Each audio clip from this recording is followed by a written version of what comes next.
and I'd like to call the August meeting of the Middleton Airport Commission to order. The first piece of business is, Brian, for you to do a roll call to see who's here. Okay, Chair Halleck, Here, Alder Hanero, Here. Mr. Lorman, Here. Mr. Shaw, Here. Mr. Munson, Here. Ms. Bond.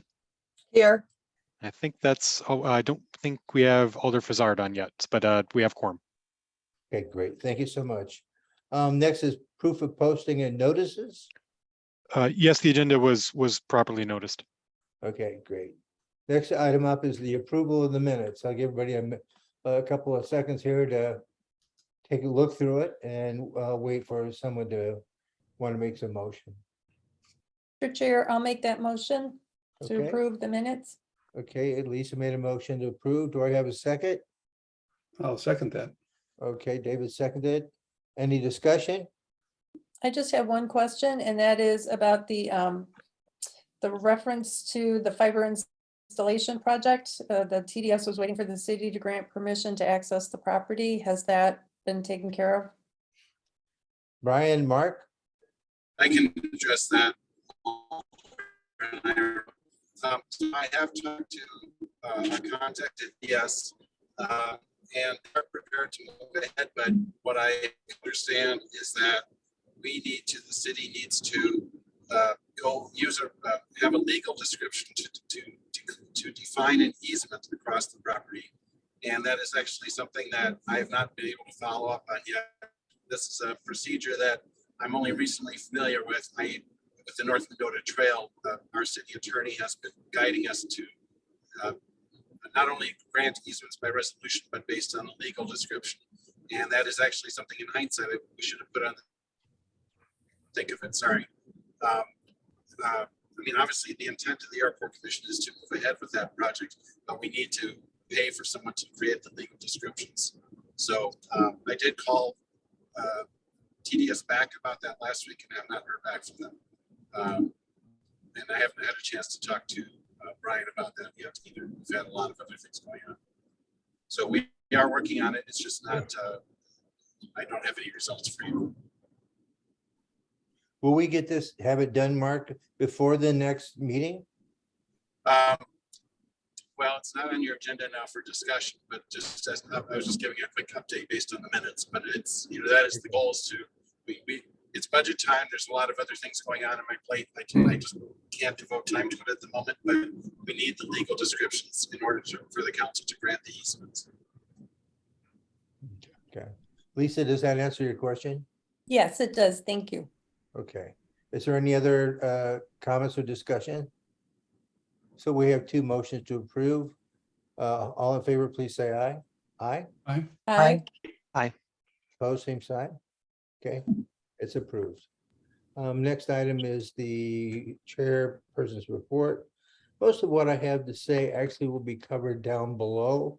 The only comment I will make is that in July, I normally have not gone to many of the events that occur at the airport, mostly because of COVID, and I have a reduced immune system from the drugs that I take.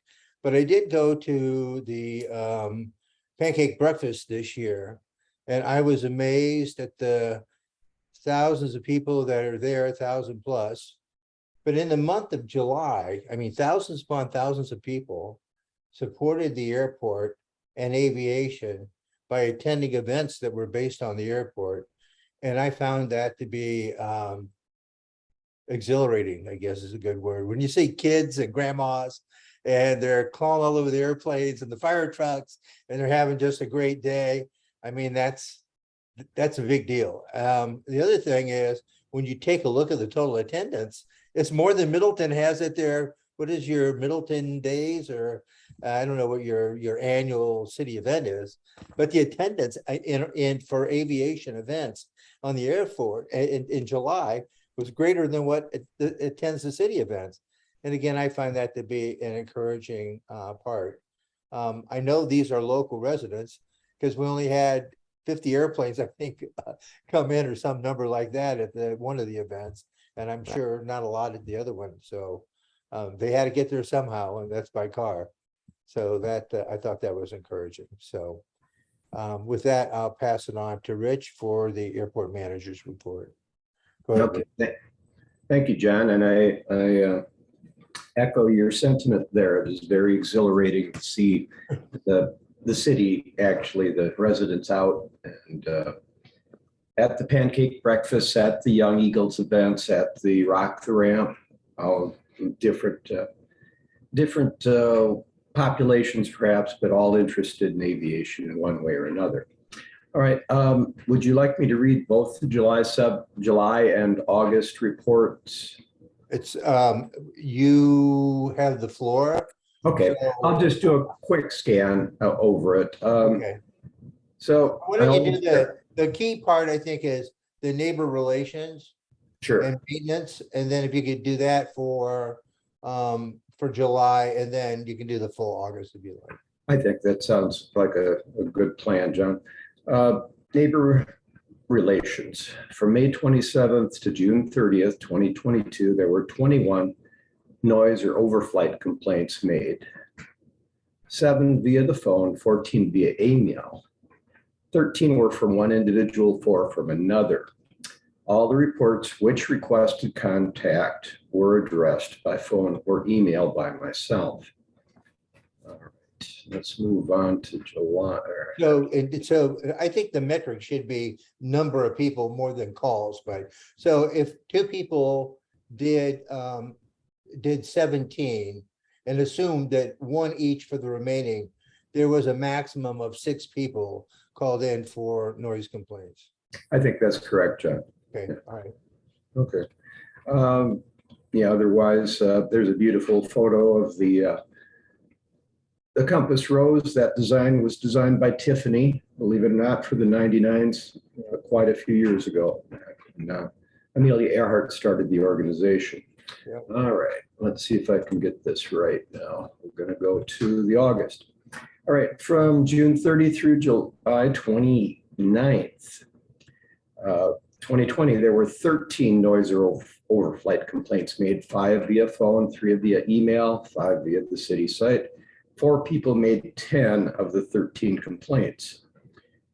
3 complaints were about jet arrivals or departures. 1 each complaint during the air show at Rock the Ramp and 1 for the pancake breakfast. All reports which requested contact were addressed via phone or email by myself. Again, I want to emphasize that in the vast majority of these, people are following the noise abatement procedure at arrivals as dictated by the FAA. We still have a few pilots that are turning out early when they take off to the east and overflying the hill up on top. I have redoubled our effort. Capital Flight knows about it. We're doing our best to get people to pass the highway before we start our turn. On the other hand, if we get too far past the highway, there's someone else that likes to call. Then over Milton Hills. Yeah.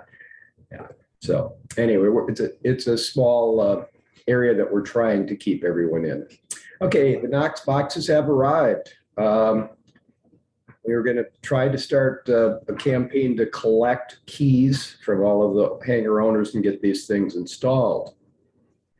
Now this, again, there'll probably some update on this, but all the runway and taxi lights have been installed and they are operational, although they're using, I believe, an old transformer because one of the newer transformers doesn't seem to make it work. They're trying to figure that out. Runway and identifier lights and precision approach indicator lights have been flight checked. They were done on August 2nd. At the moment, the PAPIs are in alignment, but they need to do a night flight, the FA, to assess everything for the runway and identifier lights. So those lights are not turned on at the moment, but we're near the end on all of this, on this project. Okay, other news. Yeah, we're still there for 80 years. Young Eagles event, 7 young people participated in in a special event that's designed for underserved populations. It was pancake breakfast, over 1,200 breakfasts served.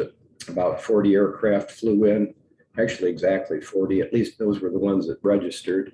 And they got a free meal if they flew in. So I think everyone that flew in did. Well, pilots are pilots. Free. Okay, July 12th, Meet Your Air Traffic Controller Seminar. And we really lead the Milwaukee Fresno area in safety seminars hosted. And again, we're the go-to in this area. Maury Airplane Company at our own expense rented the seats, opened up our hangar, made everything available. Over 70 attended. It was a very good meet the controller. There are a lot of good questions asked and communicated. It's just nice to know, have a face or two behind the people you're talking to.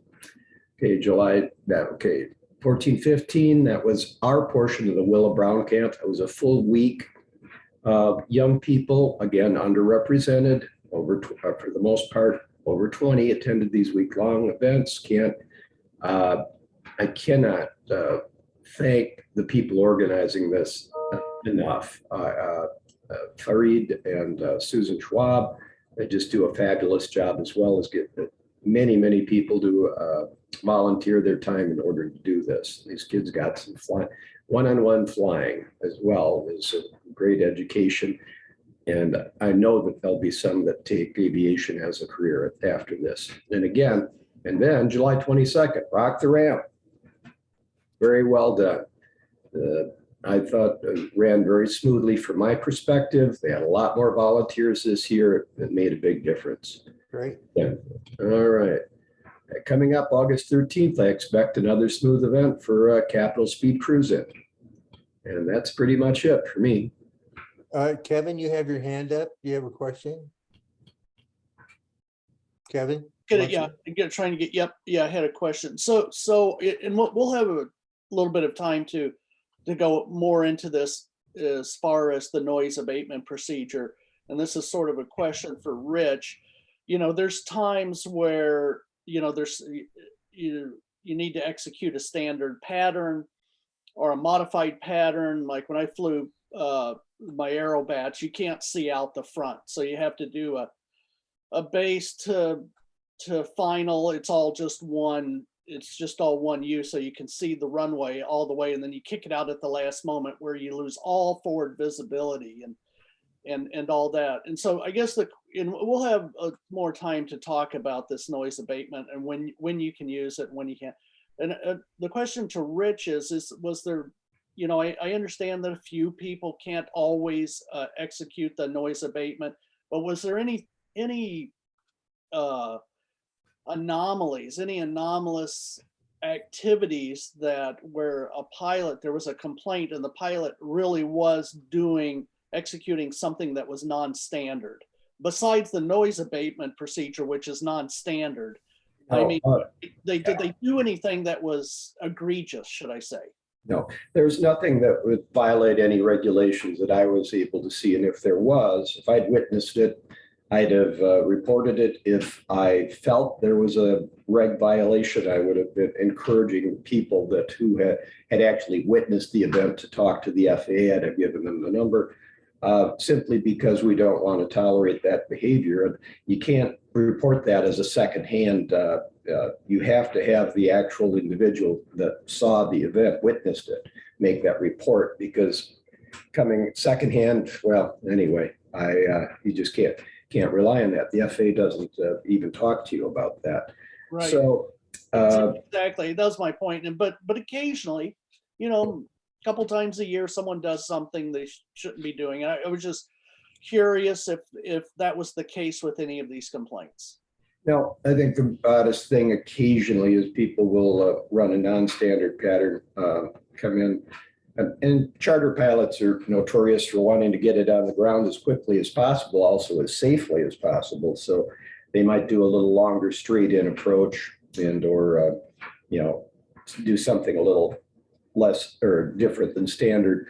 There are a couple people that do overheads. They're perfectly safe and they follow the noise abatement procedure acceptably. So I'm not overly concerned about that either. And Kevin, you would know what an overhead is, but it's essentially they go across the runway first, go back up to pattern altitude, come back around and make their landing, often in a pattern similar to what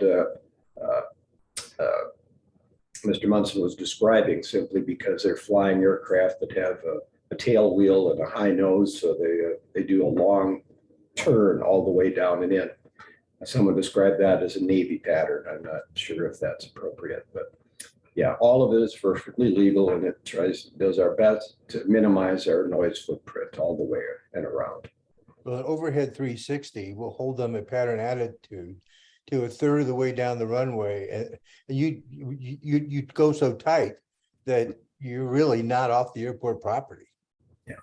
You know, And so you're more familiar with that than I am, John, from your Yeah. experiences. Yeah. I have a couple of comments.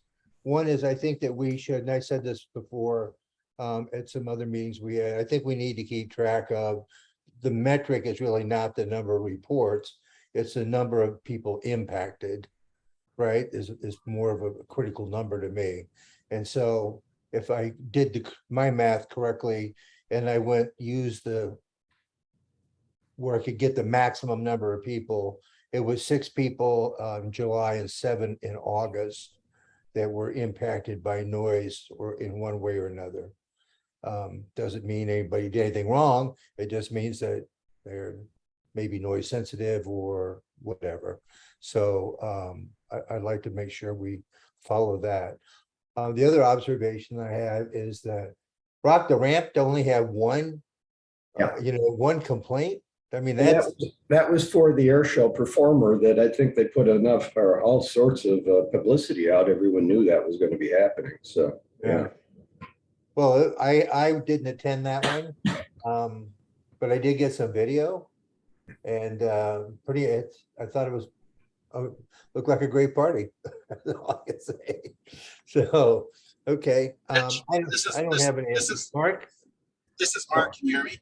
Yeah, I can, Mark. Yeah, I would say I had heard that there was one complaint during Rock the Ramp. I didn't see that on the noise complaint form. It must have been given to you directly, but there was one complaint that came in Saturday morning, and I suspect it was from someone on Highwood Circle, and I suspect it was somebody who had stayed overnight at Rock the Ramp and was heading to Oshkosh and just didn't follow the voluntary pattern. That's what I suspect happened. But we don't know that for sure. So it's possible that there were 2 incidents or 2 complaints associated with Rock the Ramp attendees. well, I'll take 2. Yeah, no, it's still compared less to, than you would think. Yep. I don't, how many was there last year? One, I think. Was there only one last year? There were some noise complaints about the fireworks, but I think, Yeah, Right, that's what- fireworks. yeah. Okay, great. No, both the last 2 years have been very low complaints. Really nothing standing out compared to any other day. Good. Stellar. Okay, if no one has any other questions, I'd say thanks, Rich, and we can move on to the next item on the agenda, which is the airport financials. 2023 operating and capital budgets. That's kind of all the things I'm gonna put together all at once. So if you would, if we've got opportunity, Brian, could we pull up the page where we have the financials in the 2023 operating and capital budget, that page? I think it's about page 9 on your 9 or 10 on your packet. Can you show that? Yeah, just give me 1 second. Yeah, not a problem.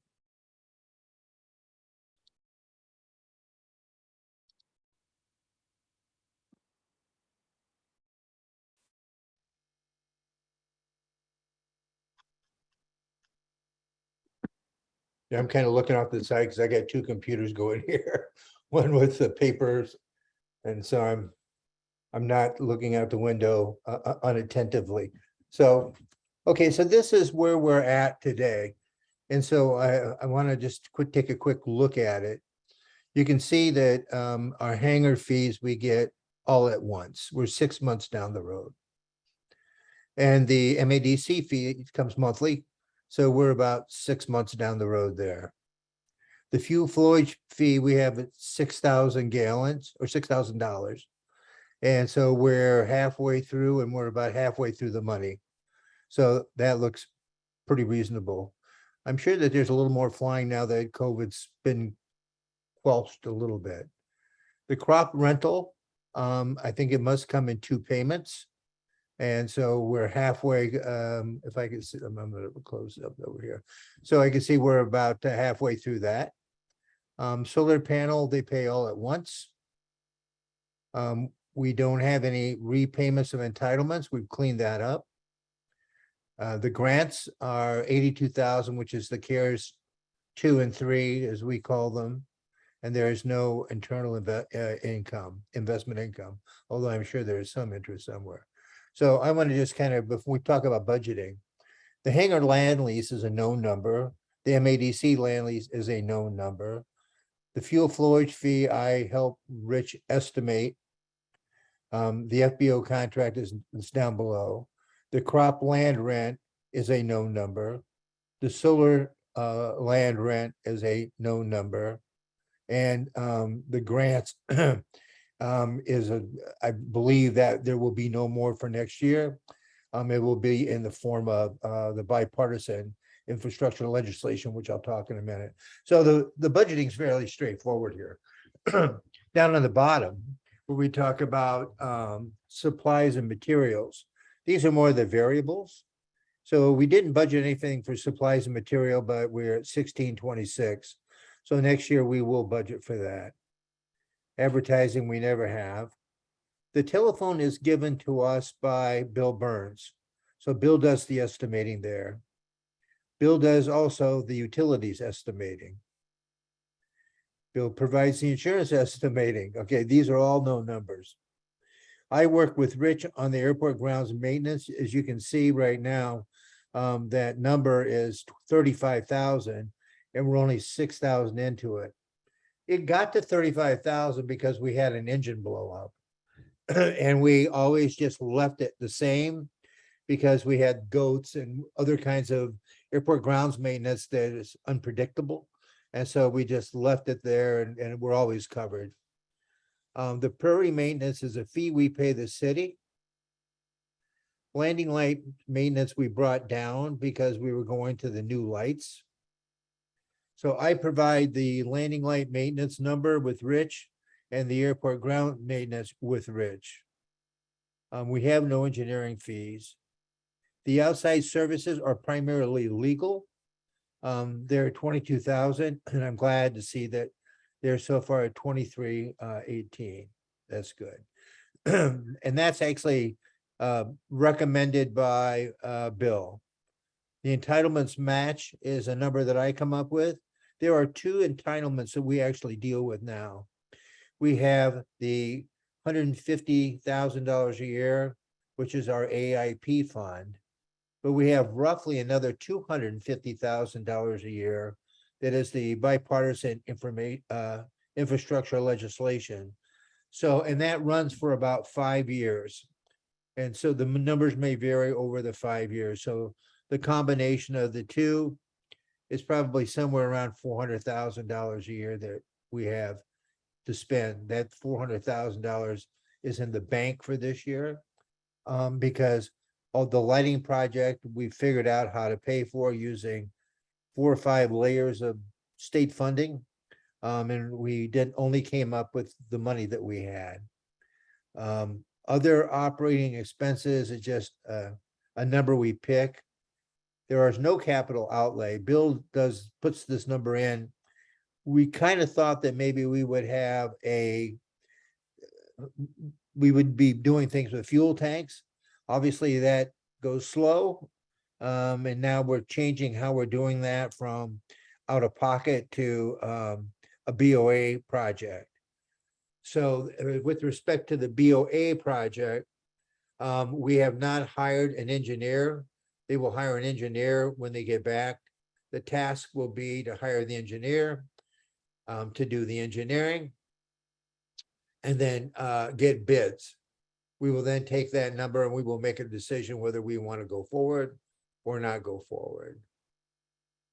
The way we start with projecting, or I start projecting some of these numbers that we provide, is I take the first 6 months of this year and I combine it with the last 6 months of the previous year to get some kind of a running rate, if you will. And that's the beginning number. Then Rich and I take a look at it and say, is there anything special this year that we need to do that we haven't done? Is there anything special we did last year that we're not going to have to do again? And then we will make an adjustment based on that. So that's kind of the methodology of how we do the budget and kind of where we're at this year. So I guess I would like to open it up a bit here to the folks and say, is that fairly clear how we do it? Is there any questions, any suggestions? I mean, we're open. Any questions on how we're doing that? It's really kind of straightforward because most of it's known. There's only a few numbers and we always hit our budget.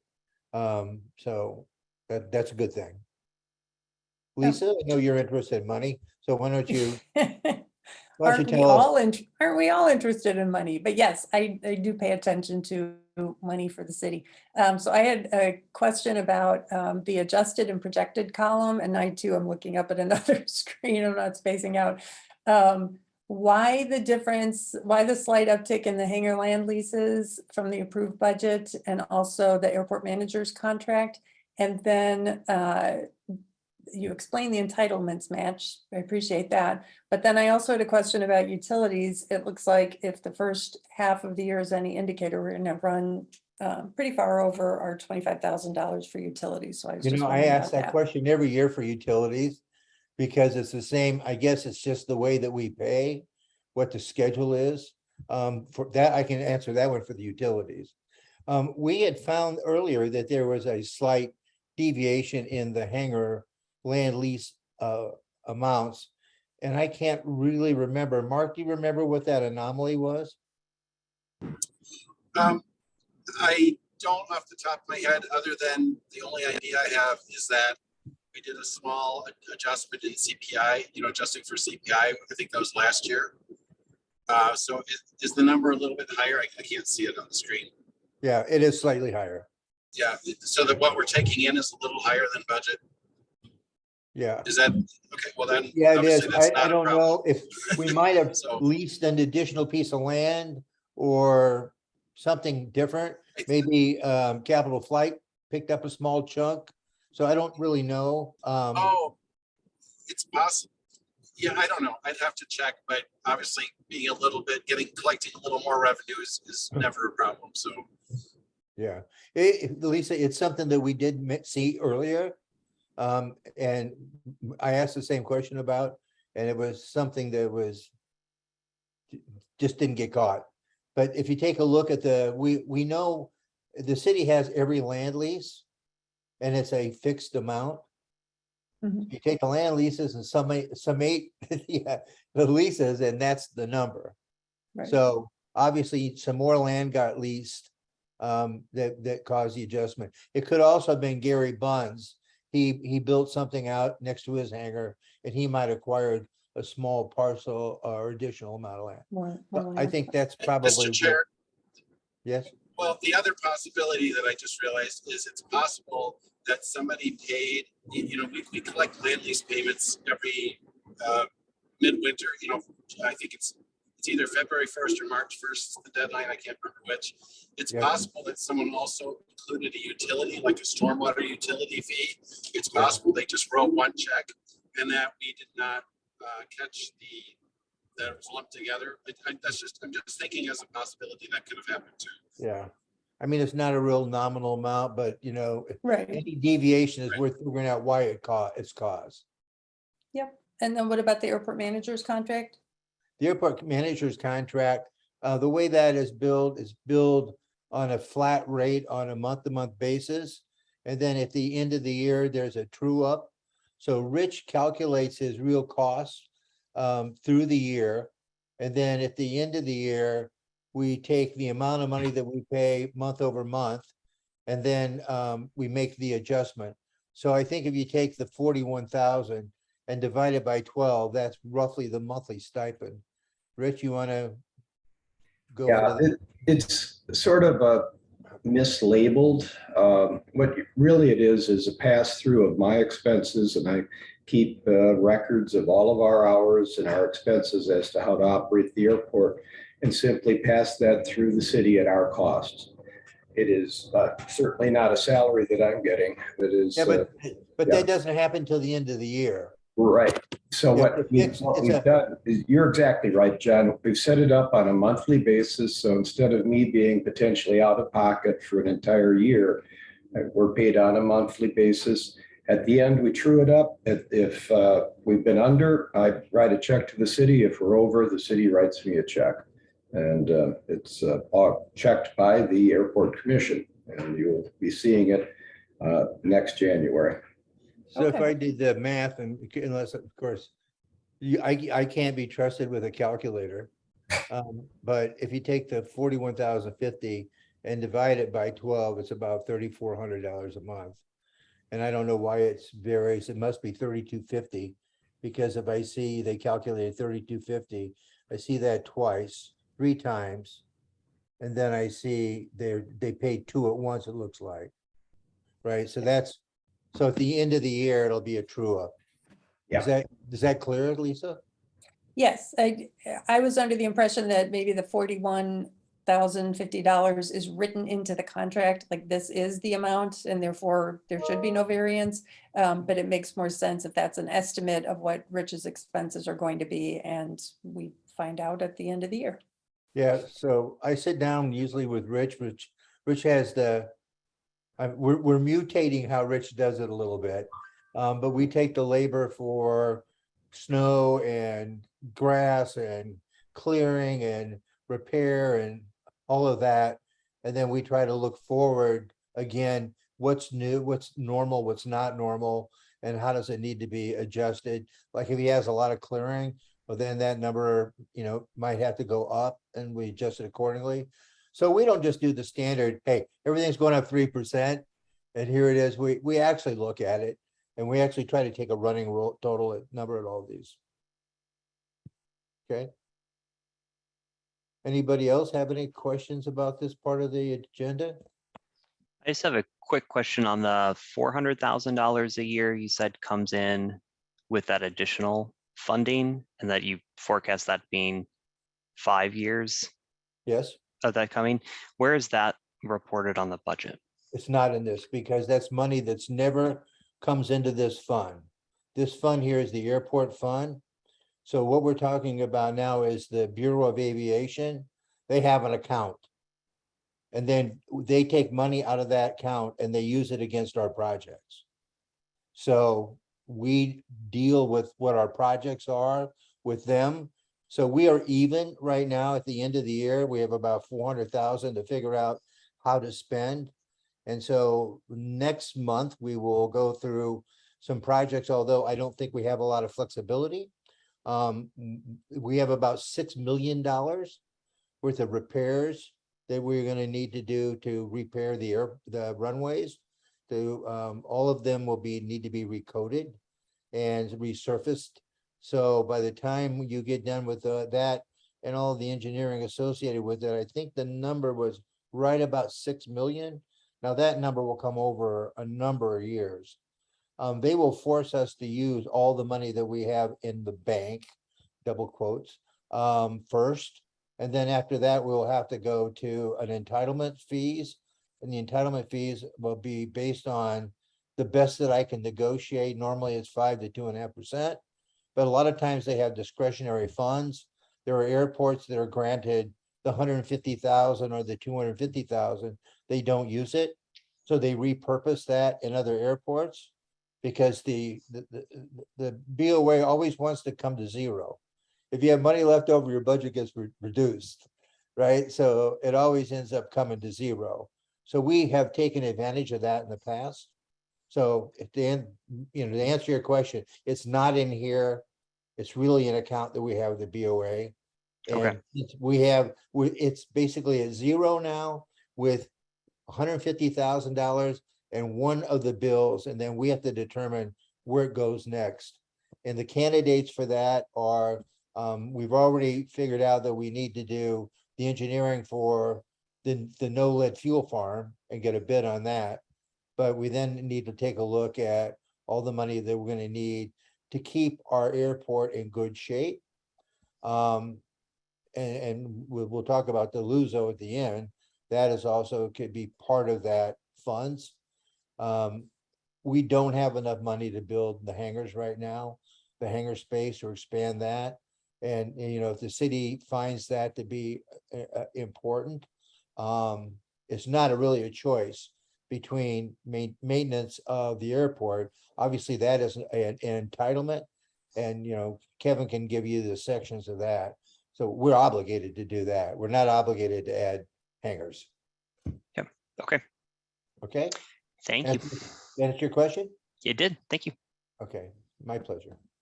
So we talked about the budgeting process, where we're at today. We will use the process. I will get with Rich, and hopefully we will get everything done for the September meeting. It's always quick for us to try to put it all together. But since we have so many constants, you know, we only have a few numbers that we have to work with. So it's not that big a challenge. So I think that's it for the airport financials. The operating and budget, if you will, the airport fund, and then a little bit about what we're trying to do with respect to the Bureau of Aeronautics project. And I will bring forward some estimates on the projects and year over year, what they're going to cost and basically where we run out of money. But if you think about it, if something's $1 million and we have to pay 5%, you know, we have money in our available funds that where we can fund some of that just out of our balances.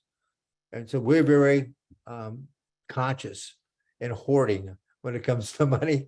And there's probably nobody tighter than me because I know it looks like you have a lot of money until you have to do something. And then you find out, geez, you really don't have that much money at all. Right. So I think that's it for that topic. Does anybody have any questions? Yes, Lisa. John. Yes, I do. I had a question about the hangar land leases and the rate.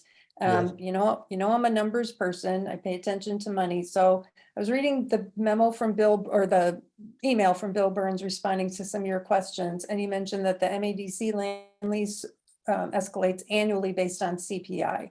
Yes. But the hangar land leases don't, correct? They're a 5-year lease. Yes.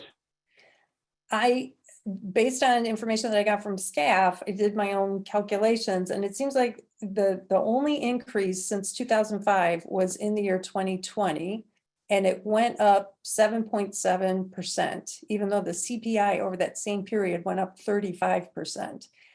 And thinking about the financial health of the airport and the need to have money to do the things we want to do, I'm wondering why it's the case that we have not kept those hangar land lease rates up with inflation, especially given that, you know, from the research that I saw that you did, John, on other airports in the area, we seem to have the highest demand and like zero supply left. So it seems like at the very least, we should be charging market rates, you know, what the market will bear. But we also have an advantage in that there's more demand than we have supply. So I'm asking this because you may know 2 nights ago, council voted to go to a referendum to ask for an increase in the tax levy to pay for staff salaries. And as finance chair and just as an alder in general, I feel it's really important to be able to tell people we have turned over every stone looking for funds. Sure. To support the city's operations. And I feel like I can't do that in good faith, knowing that the lessees had only one rate increase since 2005, Sure. and even then the increase that they got was far less than it should have been. Well, so I hear you and I feel your pain and I agree with you. We're originally, we started out where it was 5-year contracts, 5-year leases that automatically, I'm trying to get this right.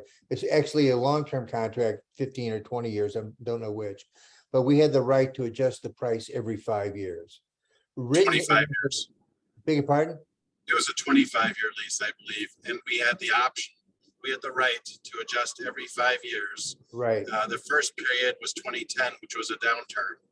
Yeah. And so there wasn't an interest to, to change the lease rates then. And I don't know what happened in 2015, but Yeah. we realized this in 2020. And then there was a debate, as John, you were probably about to say, there was a debate, Alderman Arrow, about whether, what that amount should be. And the terms say that every 5 years, you can only adjust it according to the CPI change over those 5 years. So I think there was a debate, if I recall correctly, about whether we could go 5 years or 15 years. And obviously the decision was made to go with just the 5-year adjustment. yeah, at the time, so my understanding is I wasn't here on the airport commission. I was the first 4 or 5 years, and I just got back a couple of years ago. That during that period where I was absent, there was no need for money. And someone felt that there was no need to increase the hangar fees. Last year, the year before, I tried to raise the fees, I think 10% anyhow. And there was a clause in the existing contract that said that it could be tied to CPI over 5 years or whatever it was. And then we had legal come in to determine what did that actually mean? And then how do we execute it? And so Larry read the tea leaves and told us what the maximum we could do was, and we did that. I don't think that was adequate. I proposed more at the time. Unfortunately, a contract is a contract, right? And so we have to honor whatever we did.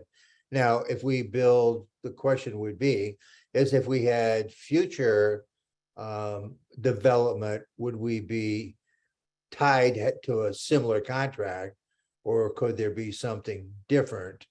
My head thinks about that, and I don't know what kind of war that would start, that you'd have 2 different lease rates, but I guess it's like subdivisions. You can have a lease rate here and a different lease rate there. But this is the maximum that we could do. And so during that 10-year period or whatever it was, Lisa, people deemed that they didn't need the money, so they didn't raise the rates. And just for the record, I can't imagine anybody ever saying we don't need the money. Yeah. Well, In- listen, in I've been in- government at all. Yeah.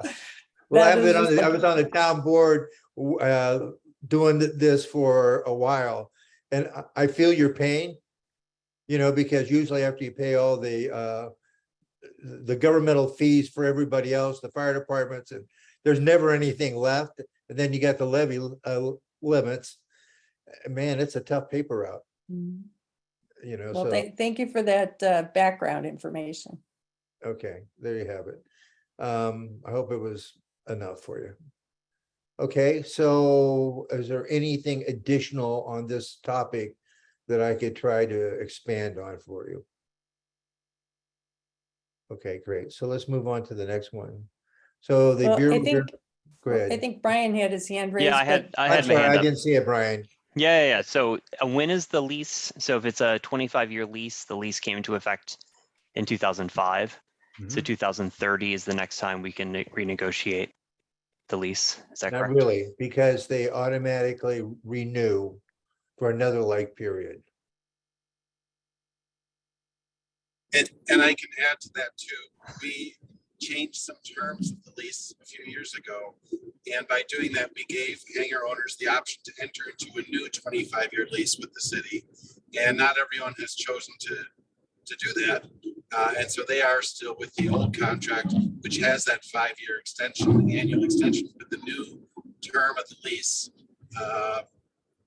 had some changes in it. It recognizes the stormwater fee that's now being collected, which we haven't talked about yet. So that the addition of a stormwater utility led to fees on properties that don't otherwise pay taxes, like churches and the other it's a fee it's applied to more properties in the city, and we applied that to the hangars as well. And so that now is reflected in the updated lease document that a number of hangar owners have decided to execute. And their incentive for doing so was because then that locked them into another new 25-year lease with those automatic extensions. Yeah, so there were additional fees that we wanted to levy. That we would have built into the lease probably if we could. But instead of that, Mark just talked about stormwater fees. We opted, or the city opted, to put them on with the utility bill. So they still get levied, and that was something we did in the last year or two. But I think the leases, the way it's written, and these hangars are substantial investment for people. And so, people got a little bit queasy about the auto renewing. So I'm not sure why, and everybody felt honored bound to this escalation clause. And so it rides along with the lease during the extension. So the only variable is the term. And the term, I think, goes another, and I don't recall this, I wasn't prepared, but I think it's just another like term. It just goes month to month to month to month until canceled by one party or the other. I think it Month goes to in month or 5 25 years, years. 25 years. Mark, go ahead. I think it goes in 5-year increments after that. I don't have the lease document in front of me, and I don't remember the detailed discussion about what other changes we made other than to reflect the term, the conditions of the term when the 25 years ends, and also the addition of the stormwater fee, utility fee. Those are the two main changes to the lease document that I remember. But I can get you that information, and we also have it documented in the minutes from 2 years ago or whenever that was. Yeah, but the lease is actually online, right? Yes. So the most current lease, if you want to look at it, it's on the airport page. Okay. And then the lease is on the, whether to be honest, I don't know if I updated that. I probably did, but I don't know for sure. If not, we'll update it. So I can add that to the next agenda to review the lease and what happened. If you want, not much I don't think we can do about it, but if you want a better understanding, I'm more than happy to add that. Given yeah, I would like that. I think given that it's a would big too. source of revenue, I think that's something that we need to look at. And those seem like very generous terms that are in those leases. So I don't know that you can change them, but you Right, can but- certainly review them. that would be great. Yeah, I'll put that on. Okay. I'll put that in the next agenda. Anybody else? I miss some hands sometimes, so if you got a hand up and I haven't seen it, just talk. Say, hey, you. And then we'll just move on with that. Okay? All right, next item. Give you a little project update on the migrating to leaded fuel. I think I've already told you that when this month, they will all select an engineer. They will set a budget for it. The engineer will do a design. And then, it's the BOA, you guys, the government, you guys are they're part of the government, understand how it works. So they'll have to pick an engineer, the engineer have to design it, then they'll have to take it out for bid. Don't expect anything to happen rapidly. But the wheels were turned. I was optimistic that there would be an unleaded fuel by now selected, but based on what happened at the EAA and some of the comments, I'm not so sure. Kevin, you've got your hand up. You want to jump in? Kevin? I'm unmuting and all of that. Okay. Sure. It even goes beyond that. And in a way, I'm really happy. It's an article that was sent out, and the Senate subcommittee on this issue, where they brought these people together that had designed these fuels, George Braley, which we've had a chance to talk to, And it didn't go so well because the EPA and the FAA didn't show up. And it's literally an outrage. We have the fuels, we have the technology, we can do this, and these our government agencies that we rely on aren't moving forward. And I think it's important that people understand the environment. I mean, how much pushback there is to just not make any changes at the moment. I mean, I'm sure you saw the article too, John, and maybe you'd like to make a couple of comments about this. You know, it's an outrage that we're not getting the support. Well, they have a solution, and they have a way of implementing the solution, but I'm not sure if it's big oil or whatever. They have a new process that they've decided to follow. The FAA has agreed to come up with an unleaded fuel in 10 years. However, the EPA is supposed to come out with an endangerment finding within a year or two. So I don't know how that works out. If the EPA says, yeah, this is an endangerment to the public, and then they're going to give the FAA 8 more years when they have a viable solution. The workings of government, I can't think that way because I'm too logical. But my hopes that there would be a fuel is not good. David, you're also involved in it. Why don't you you follow it better than I do, probably. You want to expand on that? Yeah, I really actually exactly what you said, John. I had a chance to talk to 2 government liaisons up at FAA. And, you know, again, none of this is facts. These are just, call it their gestalt. And they both said, we're sort of waiting to hear from the EPA. They think that ruling, is there going to be an endangerment or not, might motivate or not motivate or change or not change kind of the progress on this. And I did sit through the hearing, which was pretty grueling, and really nothing factual came out of it. I mean, it was politicians being politicians, saying things that make them feel important or their constituents feel good about themselves, other than the fact that SWIFT and GAMI simply said, we have viable solutions, we're ready to implement them, and that's it. So, and that was what, about 2 hours of a hearing. Yeah. The what I think part of this is when the FAA allowed the certification process for the 737, they allowed Boeing to do most of it themselves. And they took a big risk and they unfortunately came up short. And now that GAMI and the others are doing a lot of the testing with the oversight of the FAA, my senses are they may be feeling the same sense of, am I at risk if I approve a fuel that is not for these engines and one of these people have an accident?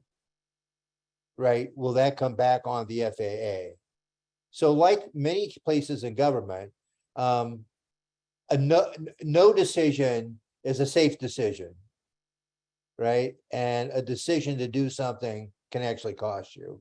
So that's my thinking on that. So the bottom line to that, this whole discussion is, I think if we're really serious about unleaded fuel, then we're going to have to put in a tank, because I don't see the FAA doing anything. And that's my take. I mean, David, is that your take? Yeah, and the other thing is, the folks at SWIFT, you know, did validate our own local findings too, in terms of fleet-wide acceptance and current usage of the UL 94. And one other comment I received from a government liaison at EAA was that person felt that the FAA is going to take the approach of saying we're going to find the most complex, high performance piston powered engine we can. And we're going to start high for testing and then work down. And as you stated in previous meetings and comments, this idea of just going after STCs, of what cherry picking kind of certain classifications they're not comfortable with. Yeah. So, It's a yeah, process issue more than anything else. yeah. So I can tell you, the aviation pilots are 100% behind unleaded fuel, because our engines will last longer. We'll get longer TB times between overhauls for them, and it's just a better solution for us. But we can only do what the government will allow us to do. So we're all strapped to the FAA and the EPA, and they have to fight it out and decide what they want us to do. And that's the best I can tell you. I mean, we can bring unleaded fuel on the field, and we can't force people to use it. Hopefully, the large percentage said that they would. But other than that, other than making it available, there's just not much we can do. Kevin, you have any final comments? I see your hands up. Yes, so as far as the GAMI fuel, they did complete those DOEs, those design of experiments, per the FAA's protocols. They did complete the high compression, the turbocharged. They completed all of that, and they actually found out the fuel performed better, which was kind of interesting. And so they, just to make it clear, they did. Now the FAA is coming back and said, we want more. And that's something, working in pharmaceuticals, I saw that with drugs all the time. Okay, yeah, you did everything. We want more. And so that just so people know what the truth is, they did complete those protocols, those design of experiments, which allow some matrix testing. But they did, start with like a J3 Cub engine, and they ended up with an 8-cylinder dual turbo. Yeah, Piper Malibu. The Malibu engine. Yeah, the Malibu engine, right? Yeah. Which we're all familiar with. And Yeah. so I just wanted to state that. Yeah. So it's all in politics. Lisa, you got your hand up. What could we answer? Yeah, I just wanted to ask, I'm all for making the switch to unleaded. I am not all for doing it by building a third tank. I just, as someone who's on sustainability, very concerned about climate change, I just see the construction of a piece of infrastructure that's going to last for decades as maybe not the best investment. I'm all about trying to find the easiest solution to a problem. So I was wondering, have we done a cost benefit analysis to show that we've got, I think it was something like 64% of pilots at the airport said that they would use unleaded and can use, I think a majority said they already can use it. Why would we not just switch out the fuel in one of the 2 tanks to the unleaded, and if we need to compensate the pilots who, for the money we would invest, could we not use less money to compensate for the inconvenience of switching over? That's my question. Well, I think the problem you have is that the standard fuels for an airport are 100 low lead and Jet A. You have to have those 2 fuels. So you can't get rid of one of them. So if you want 94 UL, you have to add a 3rd tank. You can't eliminate one of the other 2. All right. I thought I read that the 100 UL can be switched out for the 100 low lead. No. So right now there's those other 40% of the engines that we were talking about, 60% could use it. The 40% can't. They have to use the 100 low lead. There is no 100 UL. All we have is 94 UL. That's Well, I must be thinking of a presentation. I know I saw a presentation in one of the past meeting packets that that did say those were compatible. Oh, I think I know where Yeah, I know what you're Lisa talking is about. going with this. Well, go ahead, David. Yeah. Okay. So Lisa, what the folks at this GAMI are saying about their fuel is they're saying right now, the fuel's completely compatible, 100% compatible, and can be used in all engines that run the 100 low lead fuel.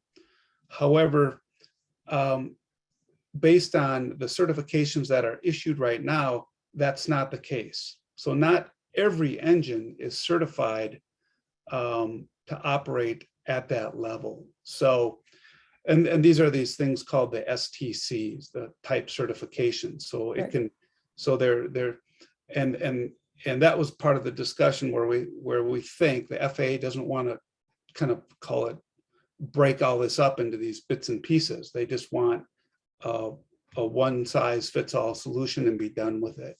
So that is creating a lot of confusion, I would Yeah, say. I mean, there are two fuels. There's the GAMI 100 UL, and I think the Swift 100R that physically exist, but for all practical purposes don't exist because they're not legal to use anywhere. Right? So all we're stuck with is the one that has been approved, which is 94 UL, and only 60% of the engines can use that one. So the other 40% still has to use the 100 low lead. So even though we have these great fuels out here, physically they exist, logically they don't exist because we can't use them and they're not approved. Make sense? Okay. It does. Yeah, I was just wondering, I know the STC, it takes the same presentation, I think said it costs like $100 to get the STC approved. And I was thinking, would we not be better off investing in paying that fee for the pilots who need to do that for their aircraft and not invest, hundreds of thousands of dollars in a new tank?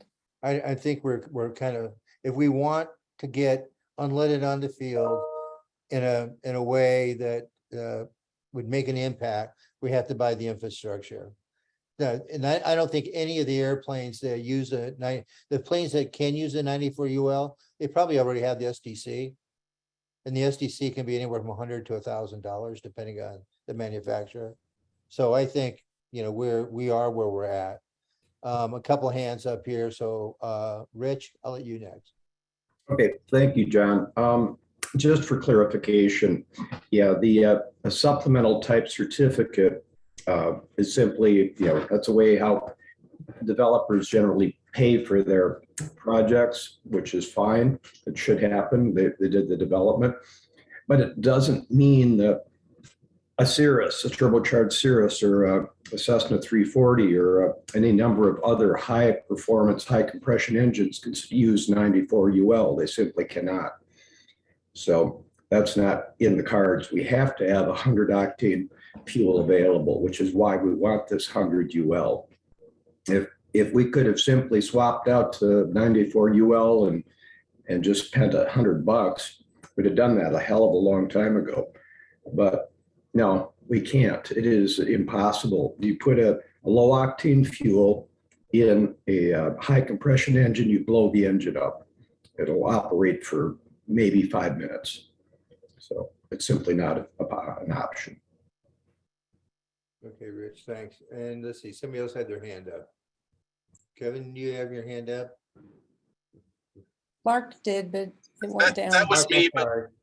it was me, but Rich kind of just answered my question. I was going to ask Alder Hanairo's question a little bit differently because I think I know where she's going, but you sort of answered it, Rich. The question was simply, what are the implications if we simply decide to not sell 100 low lead anymore, period?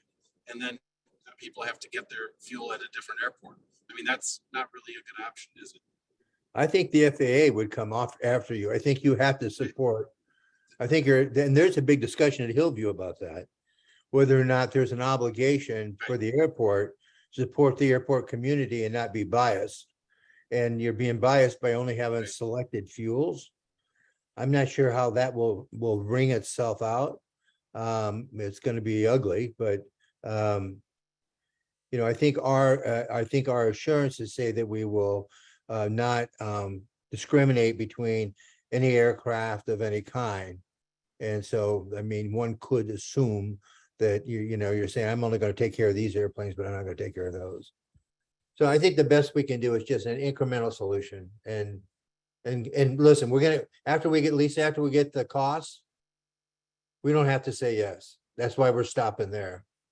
We're just gonna get the bids and then we can look at each other and say, do we think this is in the best interest, hopefully of aviation first and then the city. And then we'll make a informed decision.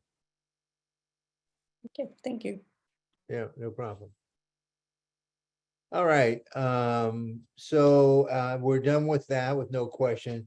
Airport hangar survey results. Do we have those in here somewhere, Mark? No, we don't have the results in there. We have the questions, but I can give you a little background. So I think I had it in the staff comments as well. Okay, The survey, it remains open. Originally, we had the deadline of this past Monday, and the intent was to provide you with the results. Due to staffing shortages, clerical staffing, administrative assistants, both at the airport and at the city, we were not able to reach out to every person on the hangar waiting list, which is, numerous dozens of people for whom we have phone numbers, but very few email addresses. So about 2/3 of the people on the hangar waiting list have received a phone call and have been invited to participate in the survey once we obtain their email or we provided them with the link to the survey. But unfortunately, about 1/3 of the list still has not been contacted. Therefore, it wouldn't be fair to close the survey.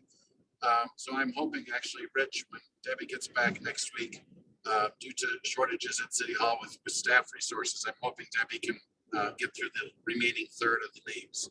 But I can, so that's why you don't have the results. You do have the questions.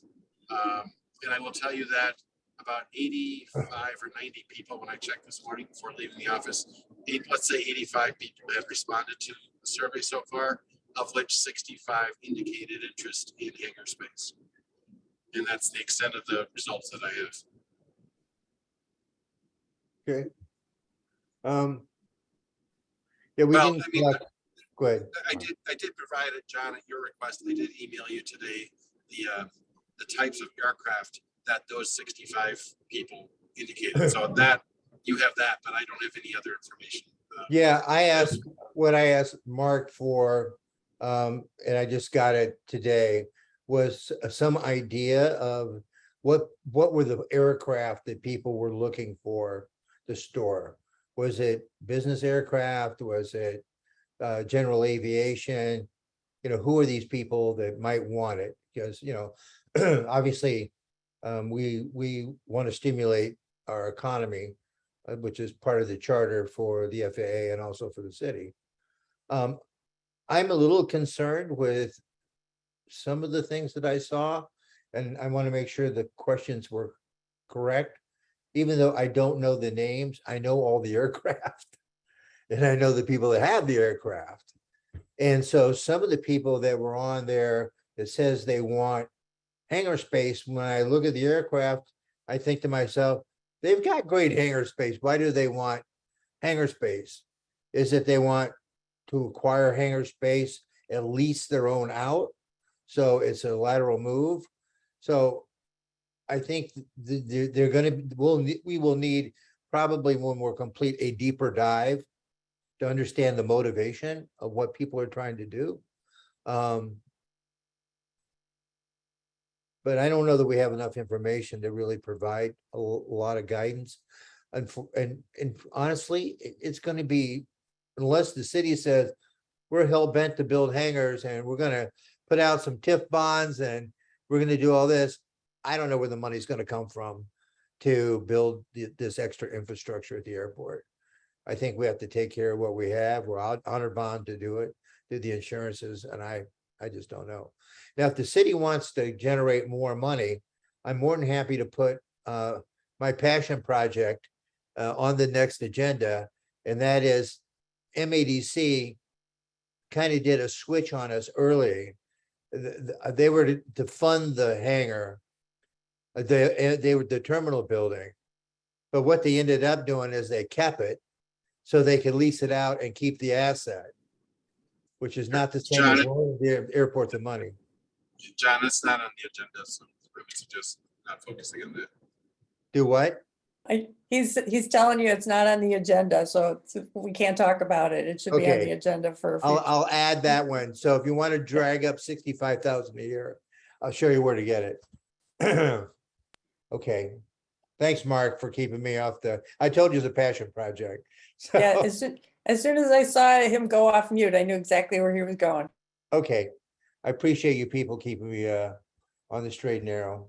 I'm not a governmental person, so I violate, it's easy for me to violate it. Any more on that topic? If not, we will move on to the next one. Okay, great. So we are obligated to do an airport manager's and fixed base operator annual review. And that is a component or a requirement of the contracts. This year we did that, and I will go through the process with you.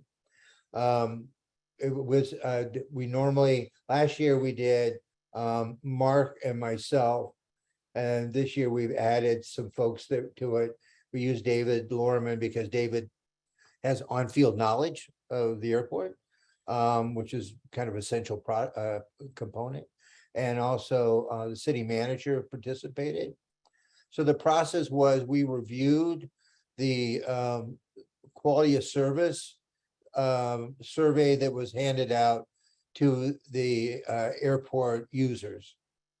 And so we did a firsthand review and got the perspective of those that use the airport on a day-to-day basis.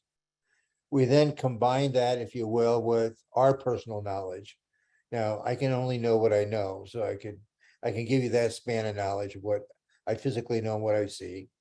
And then three of us or four of us, plus Rich, talk about it. So I bring up, I think these are ways that we need to improve or whatever.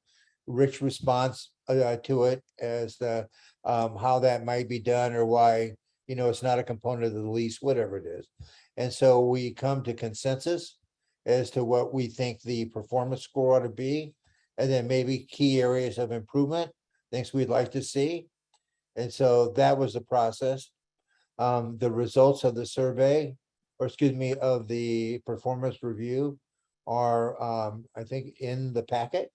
So you could see both what the airport users thought, and then you can also see our discussions and what we thought might be added. We also reviewed the contract before, so we did the contracts first. So review the contract and what they're contractually obligated to provide. Then we did the surveys, reviewed them, and then we did the discussion based on our span of knowledge.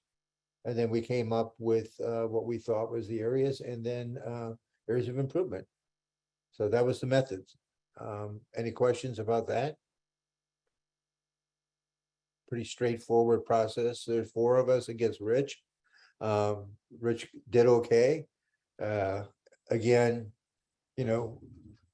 Rich provides service to us based on the needs of the airport on an hourly basis. So it isn't like he's spending 40 hours, a week just on the airport. And I think we're happy to have Rich. Okay. If there's no questions there, comments, we'll move on to the next discussion. I don't have any questions. I just wanted to say thanks to Rich and for the evaluation team, and good. I appreciate that that you do pay attention, a lot of attention to being a good neighbor, helping the airport be a good neighbor to the people of Middleton. So thanks for that. Thank you. Okay, great. So the next one was Lisa asked, we put this on the agenda, and it was a review of it's a chronology of everything we've done with noise abatement and patterns and manuals that we've wrote for education, pilot handbooks. I mean, we've been through the mill. And so I'm hoping everybody has read it. I lived it, but those of you who haven't, could read it. And so my question is, do you have any questions or do you have any suggestions? I do. What have we done? I have a question and a suggestion. My question is, well, I have a lot of questions, but when I Okay. get to my suggestion, you'll see why I'm only going to ask the one. One question that I had, I'm looking at the excerpt, and by the way, thank you, Mark, for pulling all these sections out of the previous minutes. So this is the February 2021 meeting, item 3. I'm on page, on page 12 of that particular document. I don't know what it is in the whole packet. But I think somebody had put together maps showing the noise complaints. It says here, Opitz displayed the noise complaint he had just received, and he presented the updated noise complaint map that now shows the flight patterns associated with both runways. Halleck suggested plotting noise complaints on a quarterly basis.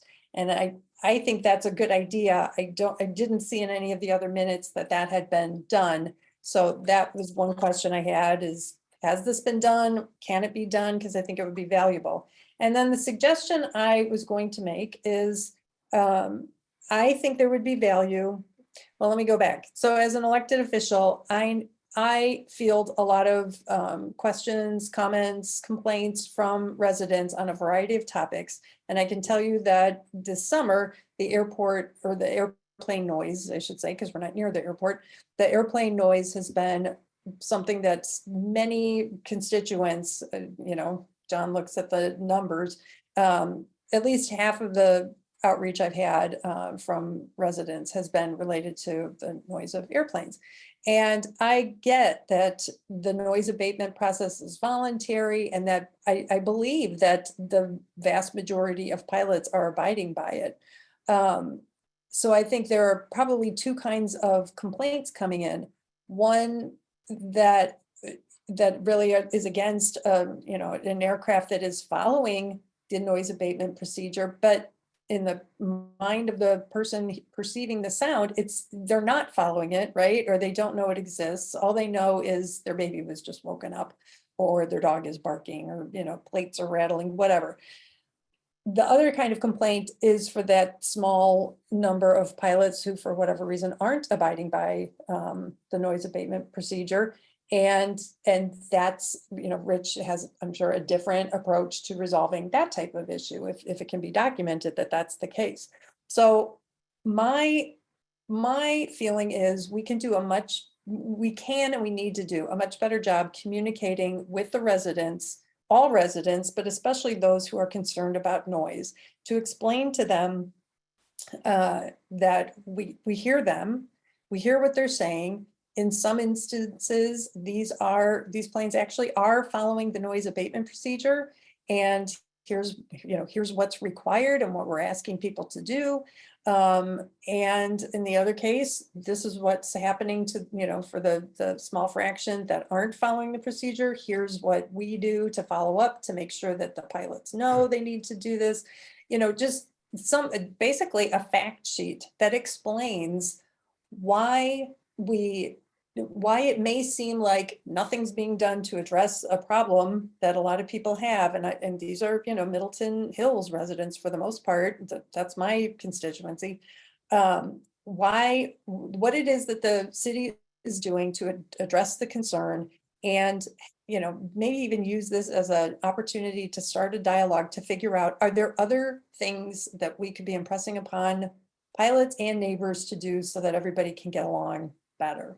That's my pitch. And if there's interest, if the commission will support this idea, I would like to recruit, I guess I could have 2 volunteers from the commission to work with me on trying to, just come up with some key messages, some information to help people understand what exactly is going on, and how these complaints, how the city collects the information from concerned residents and adjudicates it, and start working on trying to repair some of these relations with neighbors.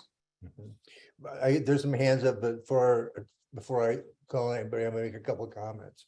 But the noise abatement procedure is not it's voluntary, it's not mandatory. That's what I said. Yeah, right. So there are some that will follow it, and there are some that will just fly standard patterns, if you will, standard procedures.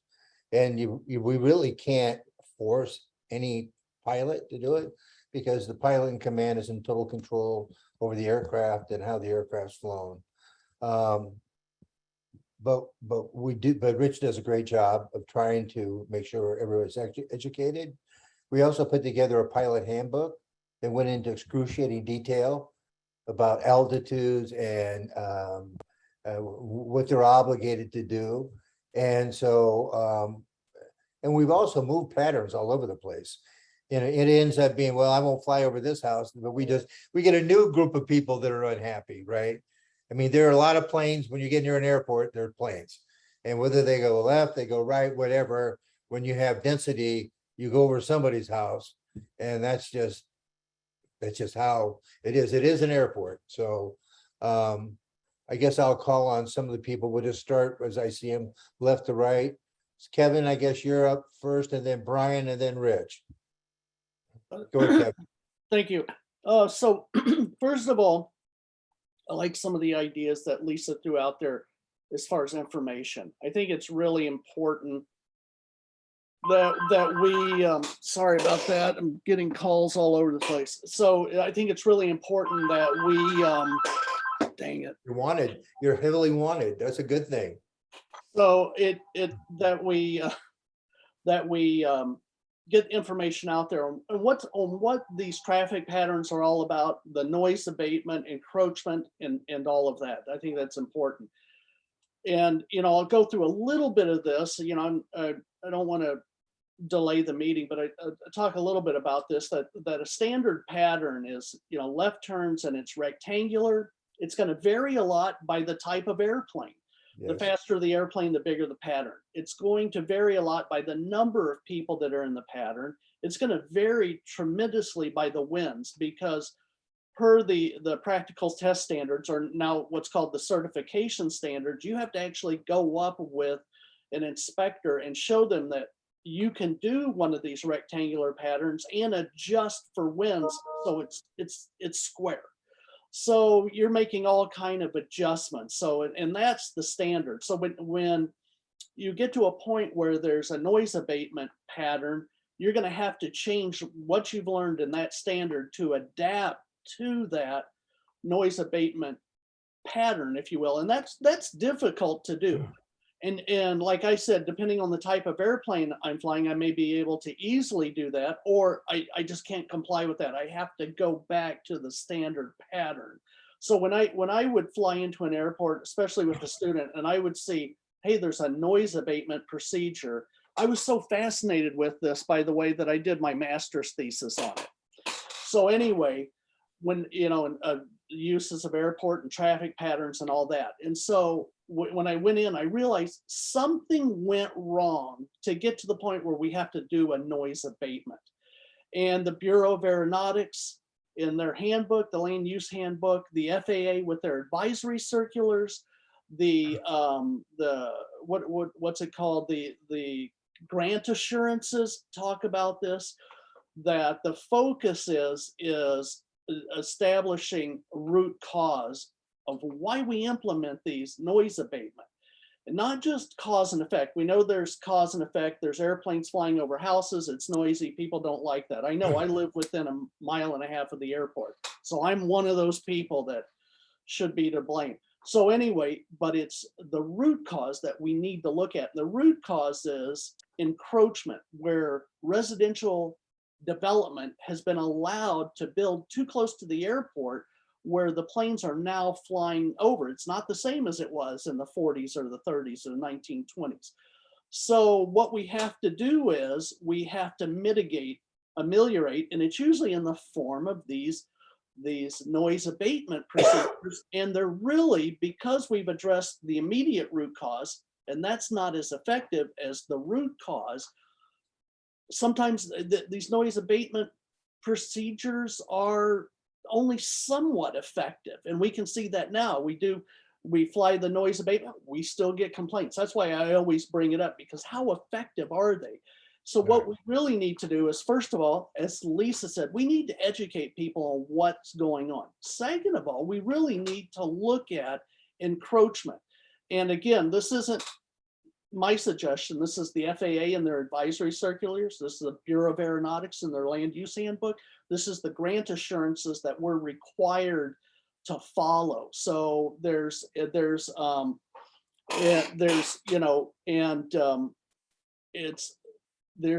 the certification standards. That was the last one, that the pilots are required to learn and follow per their training. And that's for safety, and that's for logistics and getting planes in and out of the pattern and on the ground and whatnot. So I just wanted, that's really all I wanted to say is that it gets pretty complicated, especially when we have to do these noise abatement procedures. And they're not always that effective because we're addressing the immediate cause and effect and not the root cause. Well, prevention is better than cure. That's At any right. time. That's right.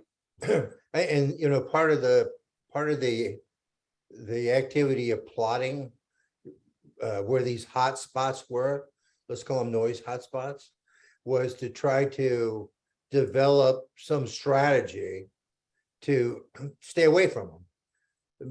The bad news is when we tried to do it, the pattern didn't even look like a pattern. And we finally gave up and we just said, let's default to what the government standard is as specified in the Airman's Information Manual, because there was no solution. You know, there was no solution. And so we went back to the standard pattern, which is the safest solution. Everybody is trained. Anybody that comes in from another city will know how to do it. And so that's part of why we were plotting where these hot spots were as a method of informing us on how we might be able to come up with procedures.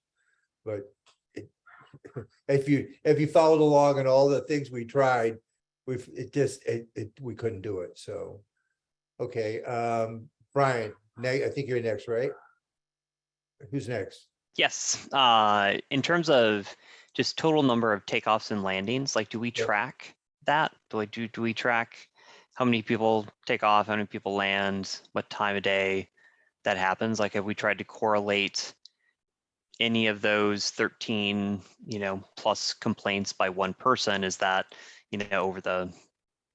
just trying to see if there's a pattern in like the pilots that fly during that time or anything like that? Well, no, we don't have somebody full-time sitting around doing real-time analysis. With respect to, do we know volumes? The volumes are determined by the Bureau of Aeronautics through the tower and through some other metrics that they accumulate, which are very important because they use those metrics to classify the airports, and that classification is how we all determine how much money we get. So they do have rough numbers. If I looked at the data that was provided in the information packet by Mead and Hunt, it said that we were 10 years exactly the same number of takeoffs and landings. Well, that's hard to believe. I'm sure that they were fairly close. Did they go up? Maybe, but that they're within tolerance to be fairly static over time. But I don't know how we, unless the airport wants to hire a full-time person, we could actually do all this monitoring, and we just don't have the money for it. If you want to recommend, if you're retired and you want to spend some time at the airport, I think it'd be a great activity. So the tower doesn't report that to us, like what that no, volume is? No, they don't. And the other thing that they do is they take they keep track of the altitude of the aircraft, because they have the instrument aircraft. They don't want aircraft running into each other. Yep. But if I ask them for their tapes and the altitudes, they won't give it to me. Because we've asked that before, said, okay, on Thursday, blah, blah, blah. What is your information? No, not available, sorry. Okay. Rich, your hand's up. Yeah, thank you, John. Rich, I want to make sure Brian's done. Brian, are you done? Yeah, for right now. Yeah. Okay, Okay. Rich. Yeah, John, all due respect, but we aren't really running an FAA standard pattern. We still do the 300 degrees on takeoff. So we veer off to the northwest. We wait until pattern altitude, throttle back. We're over the open space if we're going to the west, and then we turn our crosswind. Going east, we try to turn after the highway and before we get over a lot of the residential in Middleton. Parmenter Street. Yeah, Parmenter, thank you. I can never remember Parmenter, don't know why. But that's what we try to do. Now, as for Middleton Hills, I can guarantee you that majority of the calls from that will be from our RNAV runway 28 approach, which is a straight in approach, which all of the jets or most of the charter aircraft would fly on a daily basis, or if they came in.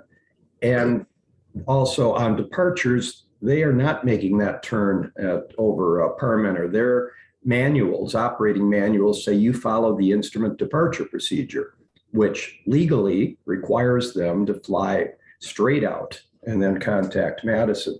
So what we've got is a dictated and perfectly safe instrument approach procedure, which most of the bigger operators will just load into their autopilot and fly because that's how they operate. That's, if you're flying at that level, you have standard operating procedures for safety, and that's what you operate with. There will be times when the pattern gets full, and then we will extend that turning crosswind to where it could well be over Middleton Hills area. But that, again, is the aspiration is to make that turn after the highway and before and or over Parmenter, as opposed to further along. What we did do is at one point, the town chair wished that we always turn directly over the power line. And we tried that. Well, that was horrible for the people that lived along that power line corridor. Right now, in the summer, yes, the aircraft perform a little less well. Now they're going to turn further west. In the winter, they perform better. Then they'll turn further east. They get to pattern altitude, 1,000 feet above airport elevation, and then they turn. The other thing, I mean, it is possible to go on a FlightAware or ADS-B and get a fairly decent idea of the number of operations and what time they operate. I have yet to have anyone, well, okay, I won't get into noise complaints, but often when I am told dates, times, and number of operations, when I go on that day and do my check, they don't match up. People will, it's human nature to state their case as strongly as possible. And I understand that. My job as airport manager is to explain what's going on and not to engage in a debate over the merits of the process, other than just for the new people on board. We have been through a minimum of 3, what the FAA calls congressionals. That's where a constituent or group of constituents gets a hold of their representative. The representative talks to the FAA comes out and examines our pattern. Most recent one was last summer. We've never, ever had any recommendations from the FAA on any of this. What I've gotten, and it's always informal because you're not going to get a written report from the FAA, is we're bending over backwards, and the pattern we have minimizes the noise footprint consistent with safety. You're right, Rich. What we tried to do was take the hot spots and generate this pattern that even looked like a pattern. No. And the result of that was we concentrated the noise over a few poor souls rather than let the pattern grow and expand and do what it normally organically does. And then and that should all be in these minutes that Mark forward on. Then we decided we would let's go back to the standard pattern, let it expand, contract. There are no geographic areas or mile markers or mile marking areas. And then, but we still did, as you said, use the 300, but the 300 also ties in with the normal departure. There are people that not in the pattern, they just keep going. Yeah. Right. So that is a true noise abatement. Yeah. If you're following the instrument departure procedure precisely, you hold 280 straight out. I know the terrain and whatever, you can modify it a couple degrees and try to avoid overflying, people on top of that hill right off the end of the runway, and we try it. But anyway, if you were gonna, and I'm honestly, jets, they don't have they're flying their standard operating procedure for safety, and that's the way they operate it. So, And they don't do touch and goes. no, they do not, and they're usually up and out of here a lot quicker. But if it is a low ceiling, seeing a large jet at 600 feet above ground level coming over your backyard is somewhat disturbing, or it can be just startling. But it is perfectly safe. They're flying an FAA dictated pattern or approach, and I'll be more than happy to sit down with the approach plates and explain exactly what we need to do. We can grab Google Earth and try to line everything up and figure out what altitudes legally the airplanes should be at when they fly this approach, because they're getting vertical and lateral guidance on this approach. There's absolutely nothing we can do about that, and we shouldn't. It is the FAA's purview to be able to keep this as an operational airport in weather.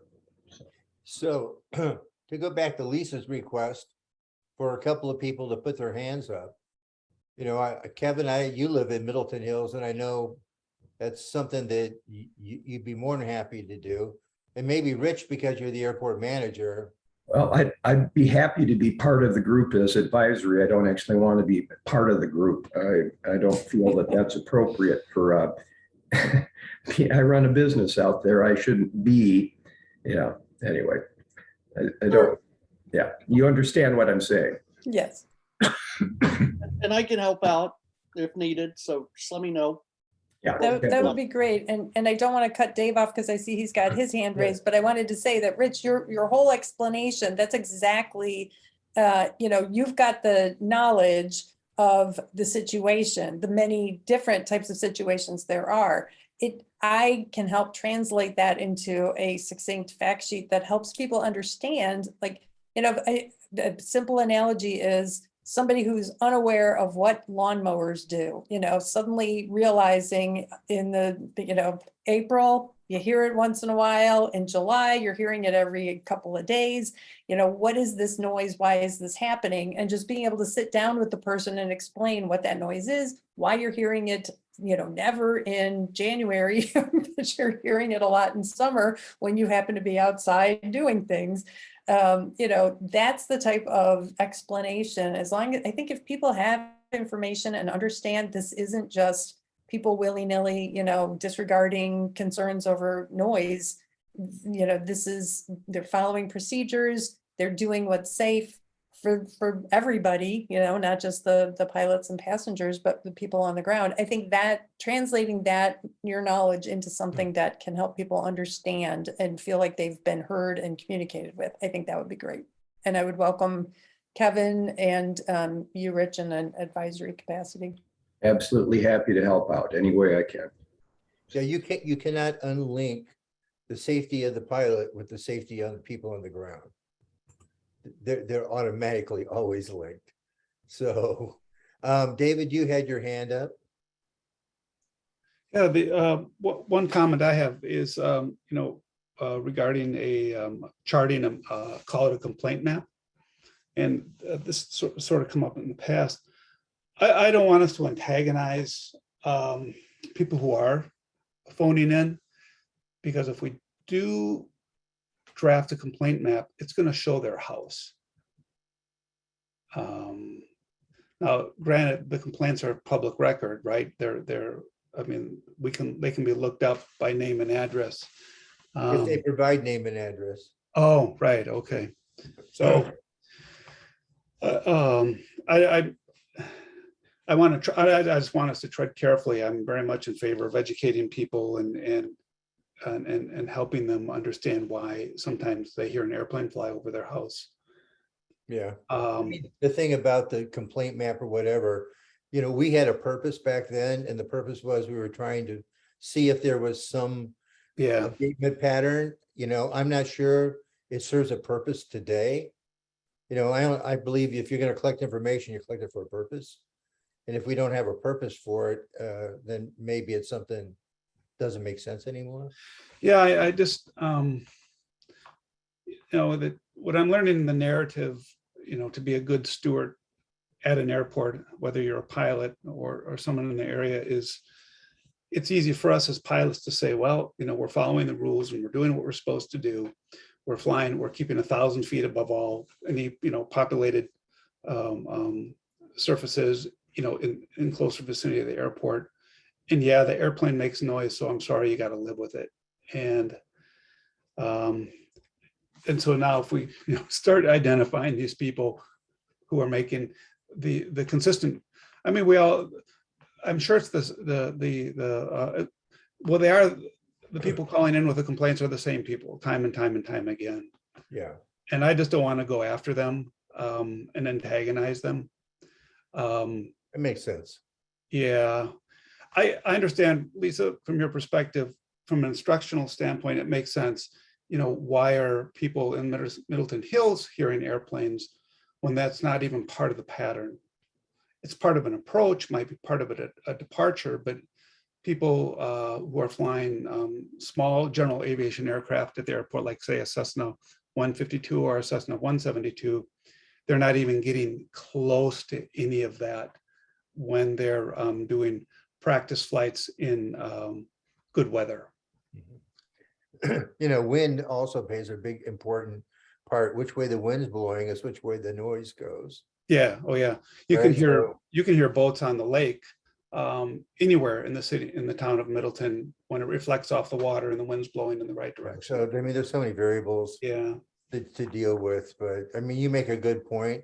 We certainly don't want people to feel like they're targeted, Yeah. because then they're saying, well, they're flying over my house because we're on a map and we've been identified and we've heard that before. And I Yeah. don't think we need to hear it again. So that's a good point. David, do you have a question? Mr. Shaw. Yes, I was just say I'm happy to help Lisa and Kevin on any outreach to the community for education. And then I think I would agree that antagonizing people calling in with noise complaints clearly should not be the purpose of collecting that. I do think Or the like, byproduct. right, correct. Well, I do think, is there a map of the area that has, like a green line that shows what the approach is and where the standard operating procedure is versus where the noise abatement is? Like that could be something, if I knew that this is where the noise or where the plane should be, and if I see a plane that's lower or louder and outside of that, then maybe that's something to communicate. Mark, I would say that it's awful hard. Not every plane will follow the procedure, as Lisa said, and so is. Right, but there is a procedure. Like we all agree Yeah, there's I a mean, it's standard published. FA procedure. You could go to the airport in the lobby and there'd be a copy of it laying around. Is that Okay. right, Rich?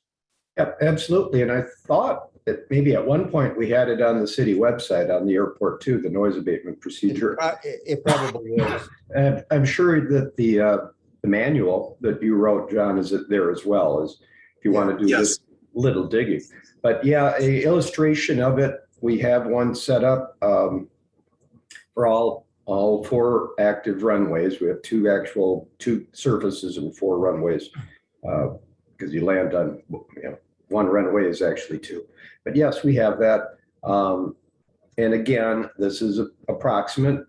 I don't even have a crosswind depicted off at 2.8 because that varies as per when the aircraft gets to pattern altitude and throttles back. So I think the problem that you're gonna have, Brian, is how people enter the pattern. There may be somebody coming from the north who may do a midfield crosswind. There are a lot of ways to enter the pattern. Hmm. So they may not be exactly in that circle. They're trying to get into that circle. Or they're trying to get out of that circle or square. So I don't know. And Brian, and another kind of, here's an analogy for vehicles that are on the ground. A smaller airplane can fly closer to the airport and fly what we would call a tighter pattern. So think of that as a small car or a motorcycle. And a bigger airplane is going to be more like a semi-truck. It can't take the corners tight and sharp. It actually needs a lot more space to even approach the airport, enter the pattern. And when it takes off, it needs more distance and more space to accomplish the same task. A small airplane can come right up on the runway and be at a much higher altitude and lose that altitude immediately and get down to the runway, where a larger airplane is going to have to start approaching the runway, should we call it flatter, at a not as a steep angle of approach. So it's, yeah, there isn't a one size fits all solution, unfortunately. Oh, and I recognize that. I think what I'm asking for is, it sounds as though there's a standard operating procedure. It sounds like what Rich said is that there's 4 patterns that are in a board or posted somewhere in the airport. I guess I'm asking, is that something that we think would be valuable for the community to see? Well, there's That if there is that standard. Yeah, there's also, to answer one of your questions, there's standard instrument approaches and departures, and there's what we call approach departure plates, whether you get them from Jeppesen or you get them from the government. And they're updated, they're frequently updated because they're very, very precise. They have to be followed. It's those approach plates that the pilots, your airline pilot has, or anyone on an instrument approach, and that has to be followed specifically. And I'm sure Rich has all of those. Mine aren't current right now. My JEP charts aren't current. So those are published. And you have to have that with you when you're executing the approach or the standard departure. And you have to follow it specifically, because you can imagine coming in the, in low meteorological conditions in the clouds, you can't be making any mistakes. So we do have those in addition to the noise abatement procedure. And Rich could talk a little more about that. Oh, I'd be more than happy to go over, and I'm going to be gone for a week, but I will be back next Sunday, and happy to go over with anyone what we've got in detail and what the average pattern ought to look like. I can also address reasons why we would have to extend it, and that's traffic. If someone's coming in, well, I won't go into details now because there's too much. We've already been in the meeting longer than but anyway, I'm happy to do a Q&A and kind of teach the procedure to everyone who's interested in it. We'll do that. That's mid-August. Okay. Sounds Yeah, good. and in the interest of time, I just want to thank everybody for supporting this idea of trying to, communicate more effectively with the residents who are affected. So I appreciate that, and I will be in touch with Rich and Kevin and Brian to get the ball rolling sometime. I'll reach out after Rich is back from his travels.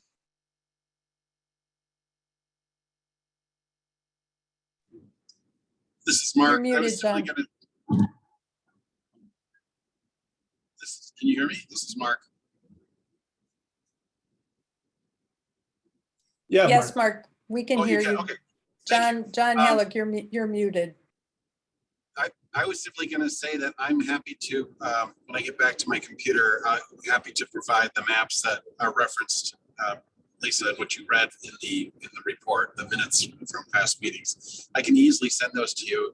The maps are at a scale where you really can't see an individual household or it's more neighborhood. Like if someone is in Hickory Woods, you could see that the complaint came from Hickory Woods, but you wouldn't see the specific street. So, and you'd have to know where people live who complained. And so none of that is captured on the map. Okay, So I'm happy to get that. And I think we had one, excuse me, I think we had one superimposed with the standard traffic pattern, the noise abatement pattern. I think they were, if I remember right, they were superimposed with the noise complaint data. So I'll get those to you probably tomorrow. I mean, Okay, thanks. Hunt did them, I think. No, I took the noise complaint log that Ah, Rich maintains. And then I went to my colleague who's our GIS expert. And for those people for whom we had addresses, which is, most people, she plotted them and then had them mapped. So, it's not something we can do easily. It's something we can do periodically, but it's, we did it several times to show different patterns. And, when we had a lot of noise complaints 2 to 3 years ago is when we did that work.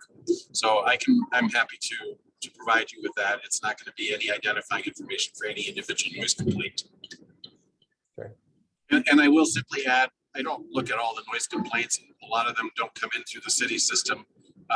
Rich has to add them because some people don't use the noise complaint form. So it's my understanding, Rich, you add the ones that come in by phone or that you get by email directly, you add those. Yeah. But I will, if I live off the end of the runway to the east, and so I oftentimes will file away if I hear a plane that I feel like, oh, that's gonna probably, that might lead to a complaint. Sometimes I'm wrong, sometimes I'm right, but I will, so I'll look at a few that come in every once in a while. And my own observation is that they tend to be people who, it's not a routine traffic pattern complaint. It's somebody who maybe flew a little differently than is expected. Like after Rock the Ramp, there was that one that Saturday morning, which took off over the Highwood Circle subdivision. It was probably somebody who wasn't familiar with the recommended voluntary noise abatement procedures that we have, and they just took off and did a standard, perfectly legal departure. But that's what generated the complaint. So I think the complaints tend to be people who aren't as well versed in the voluntary pattern that we have in place here.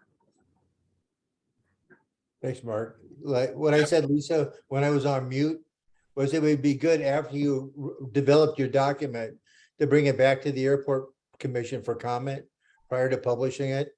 Oh, sure. Just of more course, eyes. Yeah. Just more eyes on it. And, but anything that, listen, that can reduce tensions and help educate people, I think is a great thing. It's just, they also should just need to know that there's a limit to what we can do. And we can't just do anything but we do what we can. And I think the record shows that we have. So, okay. Anything else on this topic before we move on to the next one? Okay, so let's move to the next one. So we've talked about cure. Let's talk about prevention. And the prevention is in the form of the land use zoning ordinance. And so I believe that this is nothing the airport commission can do. This is something that the city could do. So I'd actually like to make a motion that the city of Middleton institute a land use zoning ordinance for the airport. Anybody care to second that? I'll second that. Okay, then we can start discussing it. And then if we don't want to vote for it after the fact. We need to stop people moving next to the airport if we can. And people talk about compatible land use. So we need to not just say the words, we actually need to take action to prevent issues with people. Now, that's not for me to do. That's for the city to do.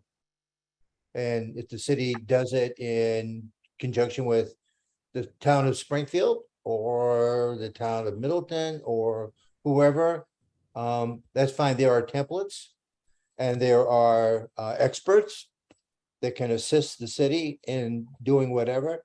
They may choose to do nothing. But I feel that as an airport commission, we need to make a motion to at least put it on their table. And then they can decide what to do with it from there. Rich, you got your hand up again. I completely agree with you, John. In the last 2 to 3 years in the township, right at about where we would turn our crosswind leg or leg to the south, if we take it off to the west, there have been at least, I've counted them, 40 homes built. And they just broke ground on an additional subdivision in the area, again, right in on and under an established flight pattern. Now, that's certainly their right to do so, but it certainly, anyway, all I know is, yes, there continue to be development and very strong development in the town of Middleton along the area that's both mostly east of the power lines. We're bound by our assurances to put in place land compatibility and zoning ordinances. I think, Kevin, what section is it? 20 or 19? It's, let's see, number 21. 21. 21, but also in the Wisconsin, Bureau of Aeronautics Land Use Handbook. Let me get this up. The Land Use Handbook. They talk about it on page 1 and 2, and then on page 32, there's legal precedents, and page 34, and of course in the advisory circulars that the FAA puts out, there's some legal precedents and guidance. So, I mean, this is all designed to do two things. One, to protect the airport, and the second is to protect consumers from moving to someplace they shouldn't use. I actually think for the town of Springfield, it's a big win for them. We actually have extraterritorial powers 3 miles from the centroid of the airport, if I'm not mistaken. And, no one wants to be heavy-handed. I think the town of Middleton negotiated with the city of Middleton that we would abandon those rights for several sections. We retained it for 2 sections. I don't know all the details, and this was probably just prior to the airport being reimagined, if you will. But the town of Springfield wants to be rural, just like the town of Vermont where I live. And I think we can assist them in their goals of trying to maintain a rural area that would be compatible. And it would also keep the developers out, and I think it would help them. So Lisa, you got your hand up next. Yes, I like the idea of doing this. I would just suggest an amendment to your motion. And instead of saying move that the city of Middleton institute this, I think we should move that the city explore the feasibility, costs and benefits of doing that. Because I think that's what we're really getting at. We need to look at, you shared the information on how we might be able to get some funding to do this.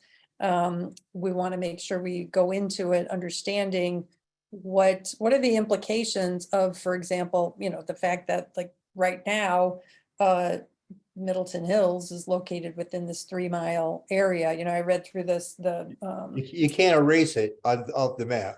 Right.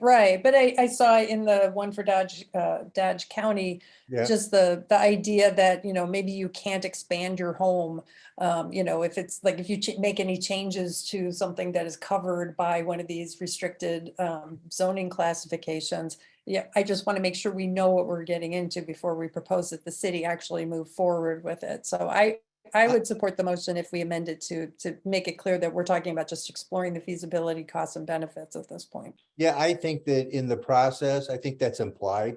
If we say that we recommend that the airport, we're looking at this from the airport perspective. The airport's recommending that they consider Luso. In their consideration, they're going to look at the cost, the benefits and the implications. They'll do that at the city council level. Sure. I don't have But to tell them to it. I know but they're your gonna- motion, but your motion said would institute it. I didn't hear maybe I missed the consider doing it. I thought I heard go straight. Well, institute. I mean, what are we saying? We're saying that the city should, we recommend that the city institute, we institute land use zoning ordinance. We recommend that they do that, right? And if in that process, they will look at those components that you talked about. So, but I mean, we still recommend that they do that because it's a benefit to the airport.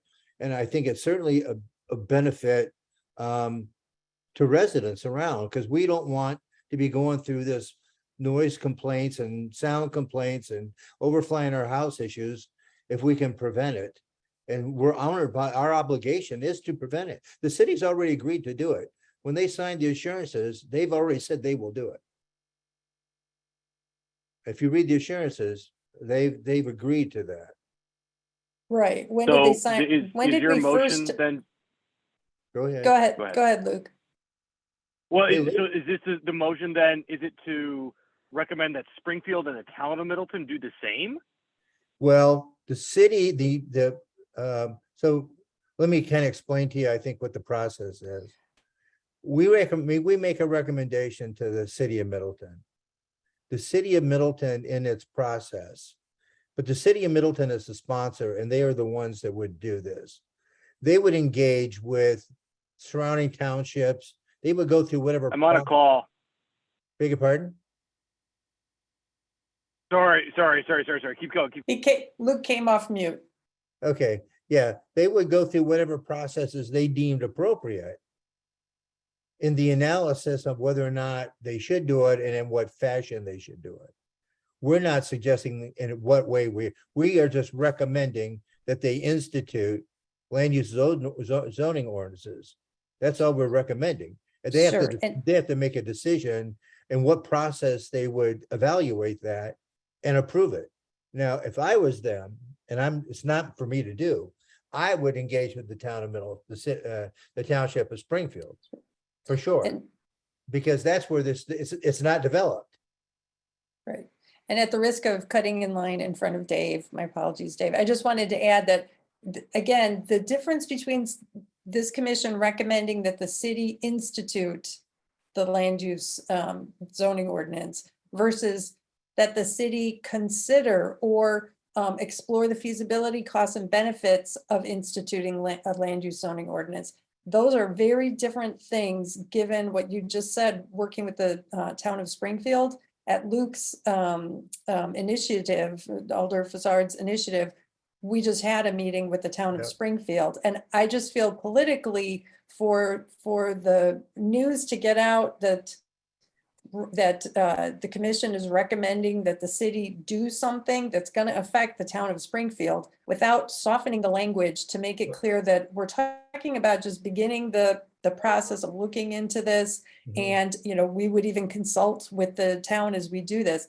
I think there's a big difference between those two motions. And that's why, again, I'm I happy would to change the word to adopt. I think, and we're recommending that they adopt. again, May I make go Yeah. ahead, Mark. may I make a suggestion? I'm trying to, Sure. listening to Alder Hynara's points. How about pursue development of a land use zoning ordinance? I mean, this isn't it's John's initiative here, so I'm trying to understand where I understand, Lisa, your point completely. So, and I don't remember exactly what you had phrased, but how about to pursue development of, which means we go through that process. I don't remember what words you used. Sorry. I don't see what's wrong with saying we recommend that the city explore the feasibility, costs, and benefits of instituting Because a it's land use stronger zoning to say ordinance. adopt. We really want them to adopt it in their process. They're gonna have to explore the feasibility benefits and whatever, otherwise they won't. I mean, Luke, Right, but you've I worked on. get it. I get it. And that's exactly why I'm trying to soften it, because I think I get that you're behind this. And I think this is ultimately where we'll wind up. But I'm just saying, we finally opened the door to discussions with the town of Springfield, and the airport is one of the things that we're discussing with them. And I heard loud and clear from them, the relationship is still strained. And two, they would appreciate consultation on airport-related activities. And I'm telling you, if we come out with a strong recommendation saying, just do this, we just have to do this, instead of softening it, the language right now to say, we're going to explore this. Exploring sends the message, or we can say, our intention is we're going to work with you, town of Springfield, to do this. If it says, city of Middleton go forward and do this, it's like having to start from square one with the town of I Springfield. understand That's just my your, opinion. your political sense, you know, but we're the airport, and what the airport really would like the city to do is to adopt, or would consider the adopting of a land use zoning ordinance, and then they can use whatever processes. Now, Luke, you and I have worked on a lot of language that went to the board or to the common council. And if you have an initiative, I mean, I'd be interested in hearing your play on language. Are you there? I think I'm siding with Alder Haniro, excuse me, on this one, which is I totally understand from where you're coming, John, and I think in a vacuum, the language that you propose makes total sense. I am cognizant, though, of the nascent reopening of a relationship that has been strained, and just the sheer optics that go into any and all actions that we take that could potentially affect that relationship. And so I think one of the things that we can do is adopt, no pun intended, the language that Alder Haniro has suggested, and then when it becomes before the full council, the two of us will have the backstory and the intent of which to be able to share with the broader council without so that the message can be clearly delivered without concern around misinterpretation of language. And the language that you would recommend is? I had said and- explore the feasibility, costs, and benefits of instituting a land use zoning ordinance. To say it a little bit differently, it'd be recommend that the city council explore the feasibility, costs, and benefits and implications of adopting an airport land use zoning ordinance. I like that. Okay, so so save that language, Brian. Mark Opitz, you got your hand up again. Mark? Sorry, I had forgotten to lower my hand. Okay, David Lorman? I agree. Sorry, John, what was that question? Yeah, Oh, I no, was. sorry. Never mind. Oh, David? yeah, I was exactly airing what Brian, the direction Brian was going with it. Find a compromise in our language. Okay. I think what's important to point out is that, you know, the airport commission is advisory. And so if we don't make advisories to the city, we're not doing our job. And so I think we have to find a way to make that crystal clear. Land use is an important thing. So we're not saying explore this as a commission. We're saying if we want the airport and all of its neighbors to get along well, then there has to be some control on the amount of encroachment, because if more people keep living closer to the airport, they're going to be angry. What about the Graber Pond development that is potentially going to happen? We fly an amended pattern, so we don't fly over the neighborhood to the north east of the airport. Well, if you fly that pattern properly, you essentially fly parallel to Highway 12 and Parmenter. So the pattern will go right over a part of the city that has yet to be developed. Right now it's undeveloped, but the plan is to have it developed. So this is why, as a commission, it's important that we say, if we want our neighbors to be happy, then the neighbors shouldn't be there. If they're not there, there won't be any complaints. But if we're going to put in a concentrated neighborhood, I think about 800 units is projected, right? 400 high density, and then another several hundred not as high dense, but still quite a compact area. And then going in line with environmental concerns, that's a wetland area. There's a pond there. There's park there. We're talking about draining land and changing water. One of the biggest complaints that we hear from Springfield and town of Middleton is their concern about land and water use and management in and around the airport. Well, the airport is this massive, open, undeveloped area where there aren't streets, neighborhoods, and hard, non-porous surfaces. So I think it's in the city's advantage and people who don't want development to also consider that what the airport does is it provides a very large area of protected space that is undeveloped. Yeah, I think we should, I'm just trying to do my part so that Rich isn't getting calls. And, you know, people keep talking about compatible uses. I mean, if you want it, you have, everything comes at a cost, right?